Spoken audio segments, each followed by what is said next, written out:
আসসালামু আলাইকুম সম্মানিত দর্শক সকলকে নিয়োগ্রো নার্সারিতে স্বাগতম। আপনারা আমার পেছনে দেখছেন যে আনারের চারা, আর এটা অস্ট্রেলিয়ান আনার। দেখুন মাশাল্লাহ কি পরিমাণে ফুল ধরেছে একটি আনার গাছে, চারো সাইডে ফুল এবং এই গাছগুলোতে ফলও সেট হচ্ছে।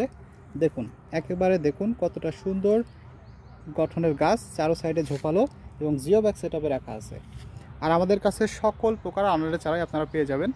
আমাদের কাছে রয়েছে আফগানি আনার, স্পেশাল আফগানি আনার রয়েছে, থাই আনার রয়েছে, অস্ট্রেলিয়ান, এছাড়াও সকল প্রকার আনার চারাই আপনারা সুলভ মূল্যে আমাদের নিয়োগ্রো নার্সারি থেকে পেয়ে যাবেন। তো সম্মানিত ভিউয়ার্স, আপনারা দেখতেই পাচ্ছেন গাছের গঠন। আমাদের কাছে প্রিমিয়াম গঠনের ভালো কোয়ালিটির চারাগুলোই হবে। তো এই চারাগুলো যারা আপনারা আপনাদের বসত বাড়ি আঙিনায় অথবা ছাদ বাগানে রোপণ করতে চান, তারা সরাসরি আমাদের নিয়োগ্রো নার্সারি থেকে এই চারাগুলো নিতে পারেন। অথবা যারা দূর দূরান্ত থেকে নিতে চান, তারা চাইলে সরাসরি আমাদের নিয়োগ্রো ইউটিউব চ্যানেল অথবা ফেসবুক পেজের মেসেজ অপশনে গিয়ে মেসেজ করলে অথবা স্ক্রিনে দেখানো এই নাম্বারে সরাসরি আমাদেরকে কল করলে আপনাদের নিকটস্থ কুরিয়ার সার্ভিসে সুলভ মূল্যে এই আনারের চারাগুলো পৌঁছে দেবো ইনশাল্লাহ। তো সম্মানিত ভিউয়ার্স, আজ এই পর্যন্তই। সকলকে অসংখ্য ধন্যবাদ। আল্লাহ হাফেজ।